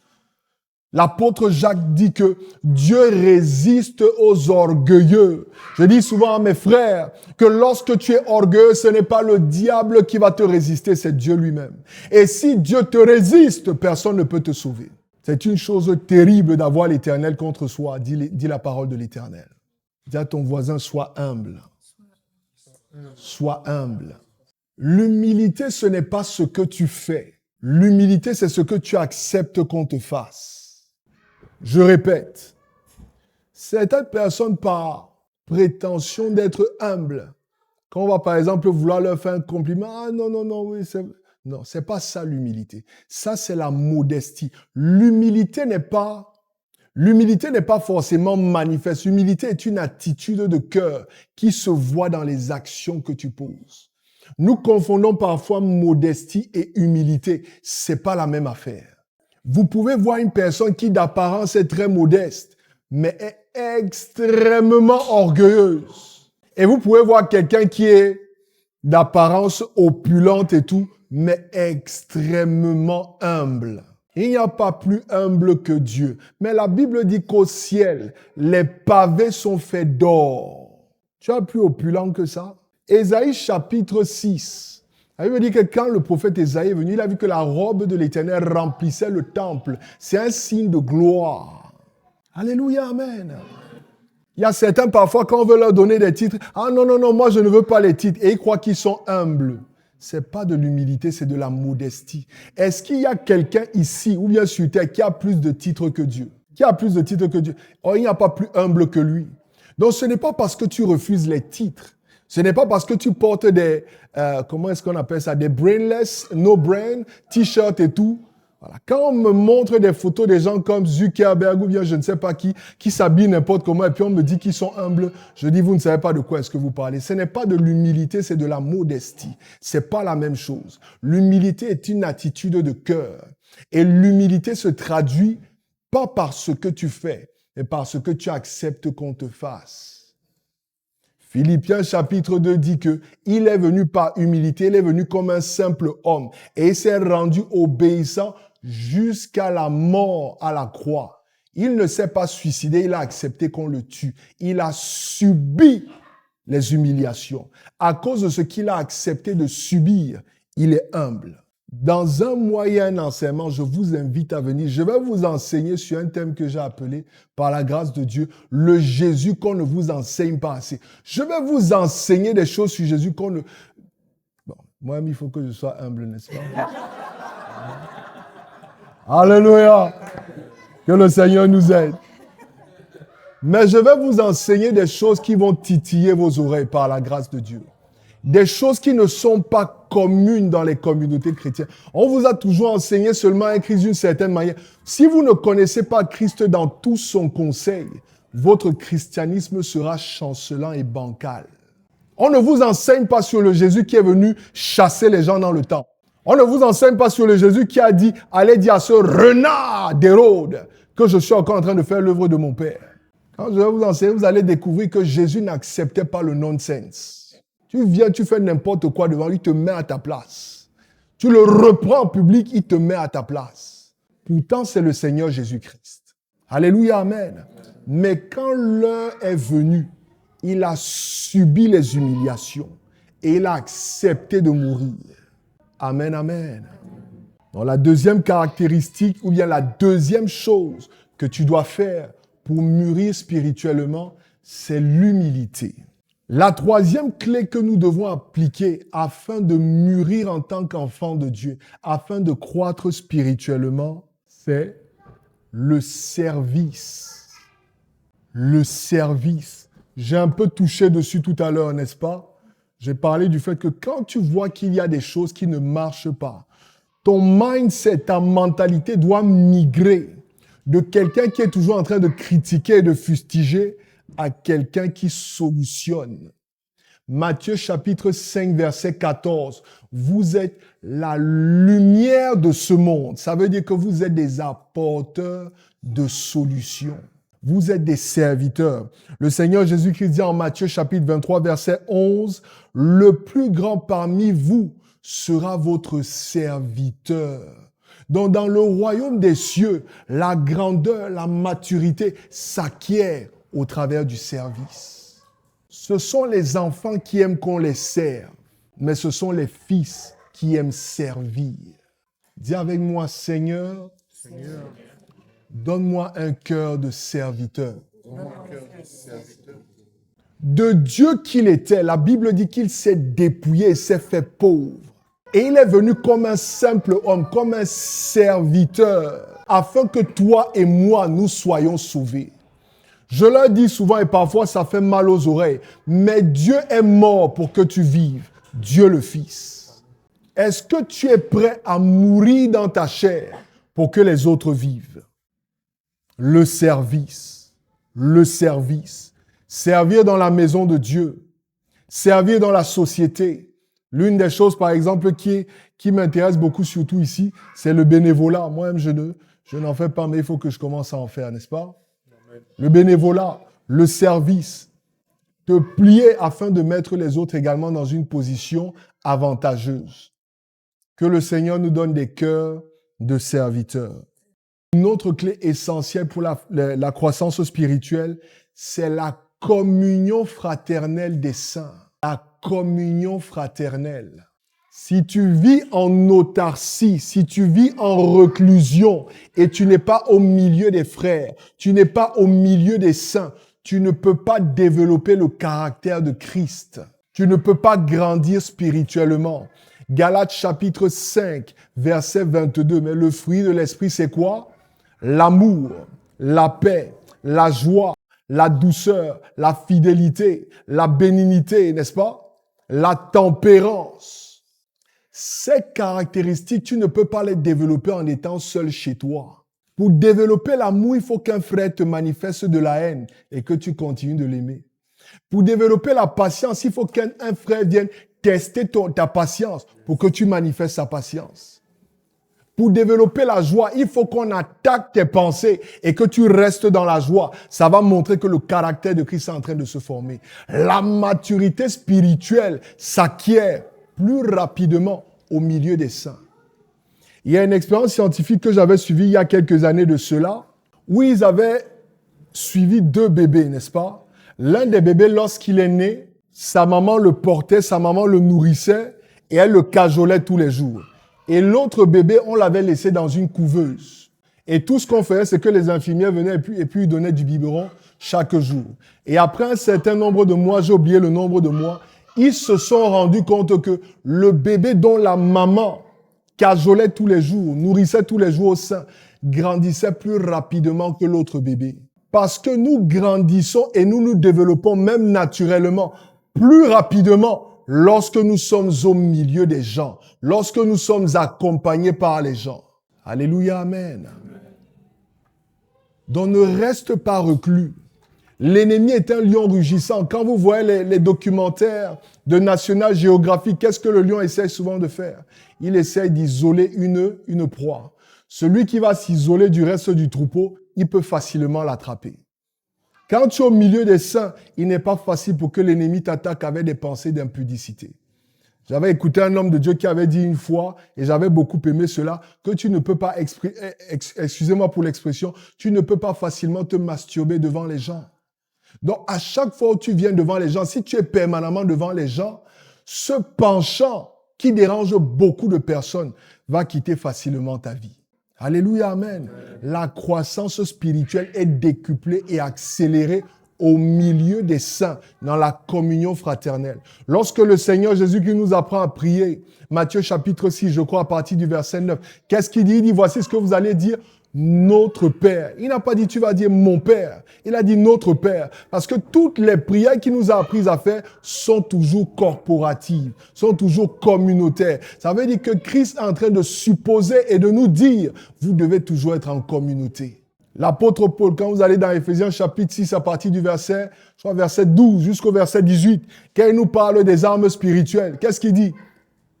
Revêtez-vous. Il ne dit pas à quelqu'un, revêt-toi. Donc même les armes spirituelles ont son revêt corporativement. Dieu aime quand nous sommes ensemble. Alléluia, amen. Donc si tu es ici ce soir, peut-être tu ne fais pas partie d'une communauté. Voici une communauté ici qui t'ouvre les bras. Le Kingdom of God Movement. Si tu es dans une communauté, chéris la communauté au sein de laquelle tu prospères. Peu importe comment est-ce que les choses se passent là-bas, tu ne trouveras aucune communauté qui soit parfaite. Et tu viens aujourd'hui, tu trouves que tout se passe bien et tout, gloire à Dieu. Mais si tu restes suffisamment longtemps avec nous, tu vas voir que nous-mêmes également, on a des défauts. Donc, il n'y a pas une communauté qui soit parfaite. Dieu accomplit une œuvre parfaite au travers d'humains qui sont imparfaits. C'est en cela que la Bible dit que sa sagesse est infiniment variée. Lui seul sait comment est-ce qu'il le fait. Mais il le fait quand même. Depuis combien d'années on voit les prédicateurs qui parlent en ligne pour dire que l'Église a des problèmes. Mais l'Église est toujours debout. Parce que Jésus-Christ a dit que le séjour des morts ne prévaudra point sur elle. Peu importe tous les problèmes que vous voyez, l'Église sera debout jusqu'à ce que Christ revienne. Alléluia, amen.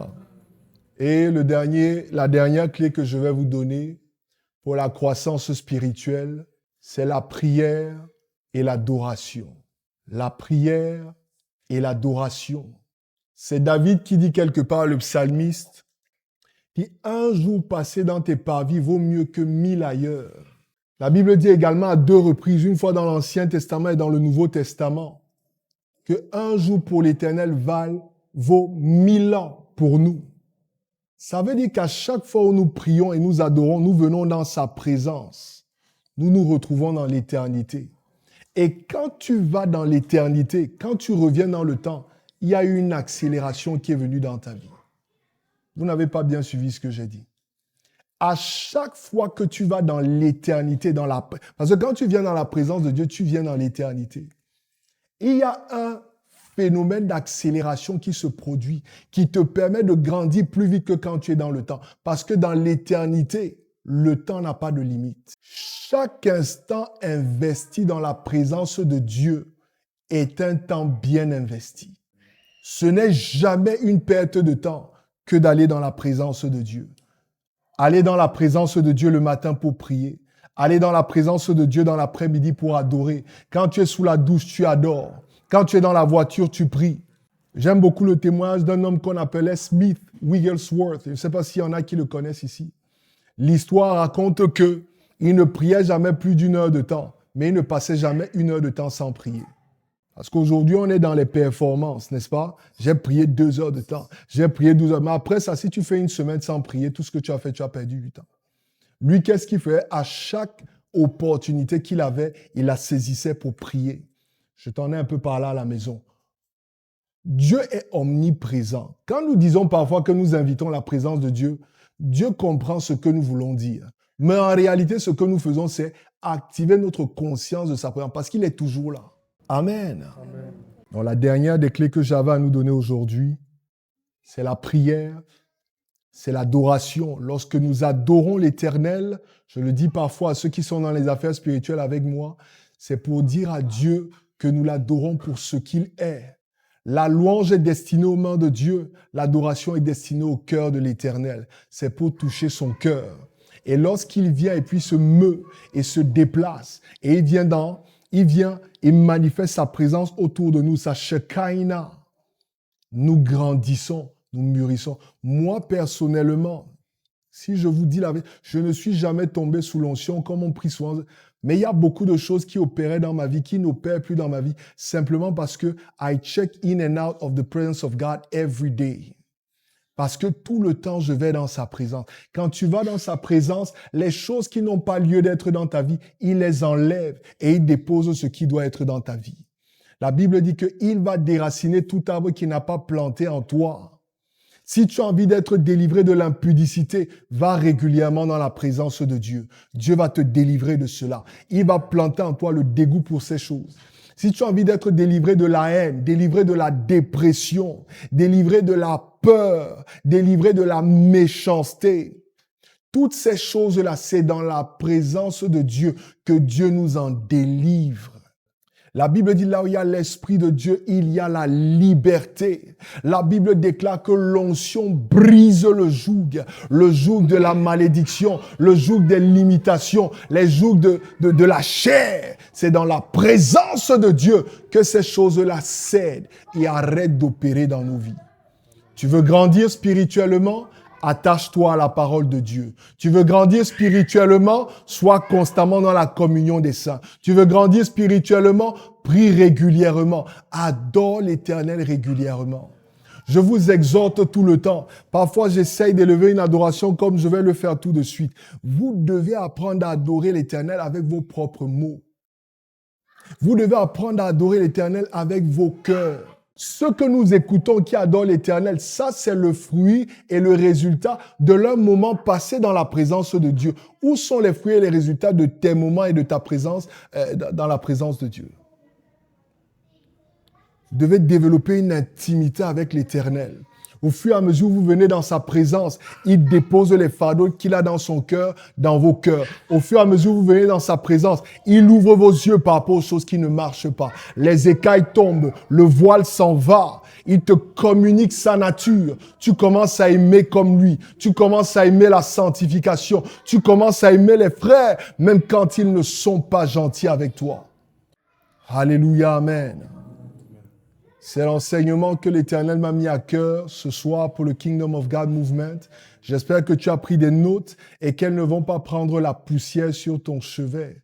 J'espère que tu vas pouvoir les revisiter et que tu vas pouvoir méditer dans ces clés qui ont été données ce soir. Nous allons élever ce thème de prière. Nous allons demander à l'Éternel d'amplifier le message que nous avons reçu ce soir dans nos cœurs. L'apôtre Paul dit en 1 Corinthiens chapitre 13, je crois au verset 8, « Nous connaissons en partie, nous prophétisons en partie. » Peu importe la préparation de l'homme de Dieu ce soir, tout ce que j'ai enseigné n'est pas complet, mais ce qui est complet est dans l'Éternel. Le Saint-Esprit a la capacité d'approfondir, d'amplifier ce message dans ton cœur et de l'écrire en lettres d'or sur les tablettes de ton âme. Alléluia.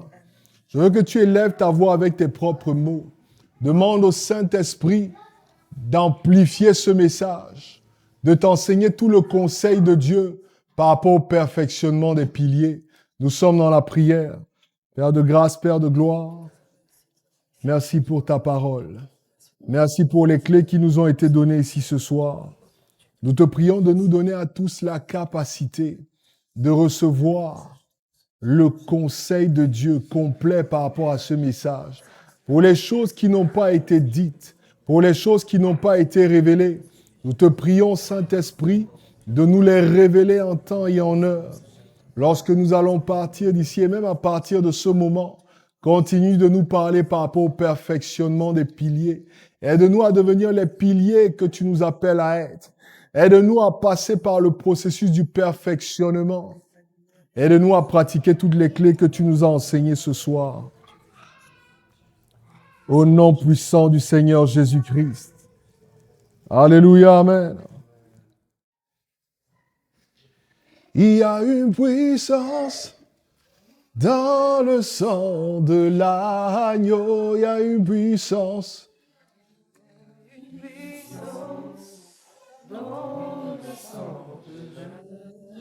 Il y a une puissance, il y a une puissance dans le sang de l'agneau. Briser les chaînes, pour briser les chaînes, pour briser les chaînes, pour briser les chaînes, briser les chaînes, pour briser les chaînes, pour briser les chaînes. Pour briser les chaînes, il y a une puissance, il y a une puissance dans le sang de l'agneau. Il y a une puissance, il y a une puissance dans le sang de l'agneau. Il y a une puissance. Il y a une puissance dans le sang de l'agneau. Briser les chaînes, pour briser les chaînes, pour briser les chaînes, pour briser les chaînes, pour briser la peur, pour briser la peur, pour briser la peur, pour briser la peur. Alléluia, amen.